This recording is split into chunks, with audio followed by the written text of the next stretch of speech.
Class 8-এর ছাত্রছাত্রীদের জন্য নিয়ে চলে এসেছি পরিবেশ ও বিজ্ঞান বই থেকে অত্যন্ত গুরুত্বপূর্ণ প্রশ্ন উত্তর। চলো আমরা প্রশ্ন উত্তরগুলি জেনে নিই। দেখো প্রথম প্রশ্ন, একটি প্রাকৃতিক দহনের উদাহরণ দাও। মনে রাখবে দাবানল, এটি একটি প্রাকৃতিক দহন। পরবর্তী, কয়লা বা কাঠ পোড়ানোর সময় কি কি গ্যাসীয় পদার্থ উৎপন্ন হয়? কয়লা বা কাঠ পোড়ানোর সময় কি কি গ্যাসীয় পদার্থ উৎপন্ন হয়? উত্তরটি তোমরা দেখে নাও, দেওয়া আছে। পরের প্রশ্ন দেখে নেব, কোনো মৌলকে অক্সিজেনে দহন করলে কি উৎপন্ন হয়? মনে রাখবে কোনো মৌলকে অক্সিজেনে দহন করলে ওই মৌলের অক্সাইড যৌগ উৎপন্ন হয়। ওই মৌলের অক্সাইড যৌগ উৎপন্ন হয়। পরের প্রশ্নটি দেখে নাও, অক্সিজেন ছাড়া আর কোন মৌল যুক্ত হলে জারণ ঘটে? অক্সিজেন ছাড়া ক্লোরিন যুক্ত হলে জারণ ঘটে। পরের প্রশ্নটি দেখে নাও তোমরা, হাইড্রোজেন ছাড়া একটি বিজারক গ্যাসের উদাহরণ দাও। হাইড্রোজেন ছাড়া একটি বিজারক গ্যাসের উদাহরণ হলো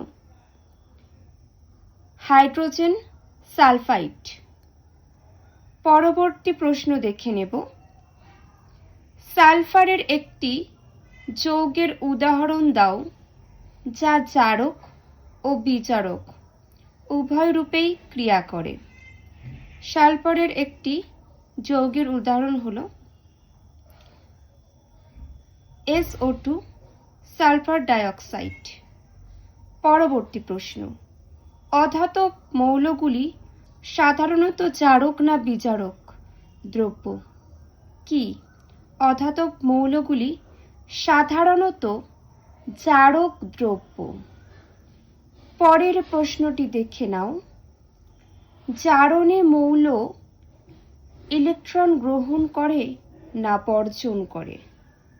জারণে মৌল ইলেকট্রন বর্জন করে। পরবর্তী প্রশ্ন দেখো, ধাতুর আকরিক থেকে ধাতু নিষ্কাশন কি ধরনের প্রক্রিয়া? ধাতুর আকরিক থেকে ধাতু নিষ্কাশন হলো বিজারণ প্রক্রিয়া। 13টি তোমরা দেখে নাও ভালো করে, এটা খুবই গুরুত্বপূর্ণ প্রশ্ন। পরের প্রশ্ন আমরা দেখব এবার। দেখে নাও তোমরা পরবর্তী প্রশ্ন, 15 দাগেরটি দেখে নাও। নেক্সট দেখো, একটি মৌলিক জারক ও একটি মৌলিক বিজারক পদার্থের নাম লেখো। একটি মৌলিক জারক পদার্থ হলো ক্লোরিন, আর একটি মৌলিক বিজারক পদার্থ হলো হাইড্রোজেন। পরের প্রশ্ন, জারণ ও বিজারণ প্রক্রিয়ার একটি প্রাকৃতিক উদাহরণ দাও। জারণ ও বিজারণ প্রক্রিয়ার একটি প্রাকৃতিক উদাহরণ হলো লোহায় মরচে পড়া। খুবই গুরুত্বপূর্ণ, মনে রাখবে জারণ ও বিজারণ প্রক্রিয়ার একটি প্রাকৃতিক উদাহরণ হলো লোহায় মরচে পড়া। পরের প্রশ্নটি দেখে নাও তোমরা, একটি যৌগিক বিজারক ও একটি যৌগিক জারক পদার্থের উদাহরণ দাও। দেওয়া আছে দেখে নাও। যৌগিক বিজারক হলো হাইড্রোজেন সালফাইড H2S।